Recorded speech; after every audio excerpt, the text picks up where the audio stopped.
শুল্ক ইস্যুতে ডোনাল্ড ট্রাম্পকে ৪৮ ঘন্টার মধ্যে চিঠি দেবেন ডক্টর ইউনূস। পাঠানো হবে বাণিজ্য দফতরেও।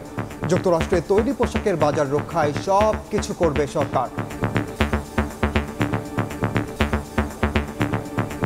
একটা চিঠি যাবে আমাদের চিফ অ্যাডভাইজারের তরফ থেকে আমেরিকার প্রেসিডেন্ট ডোনাল্ড ট্রাম্পের কাছে, আর একটা চিঠি যাবে আমাদের কমার্স অ্যাডভাইজারের তরফ থেকে।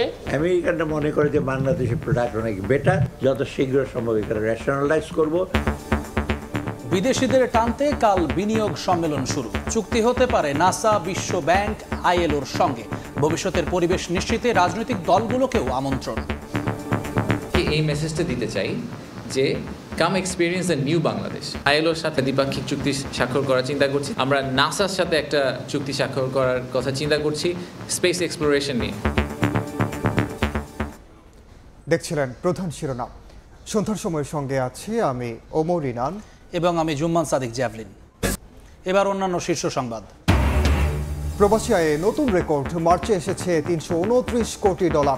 সঠিক পথেই আছে বাংলাদেশের অর্থনীতি। পর্যবেক্ষণ IMF-এর। চতুর্থ ও পঞ্চম কিস্তি ঋণ পাওয়ার আশা সরকারের।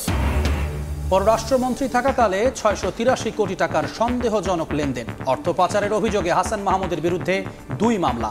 SSF-এর সাবেক ডিজির বিপুল সম্পদ জব্দ। গুমের মামলা, তদন্তকারী দলকে টাইম বোমা পুঁতে হত্যা চেষ্টার দাবি। যত ষড়যন্ত্রই হোক জুলাই গণহত্যার বিচার কেউ ঠেকাতে পারবে না, হুঁশিয়ারি চিফ প্রসিকিউটরের। এবং দীর্ঘ ছুটির পর পুরানো রূপে ফিরছে ঢাকা। খুলেছে অফিস, আদালত, ব্যাংক। শেয়ার বাজারে শুরু লেনদেন। রাজধানীর আশেপাশে পোশাক কারখানায় কর্মচাঞ্চল্য।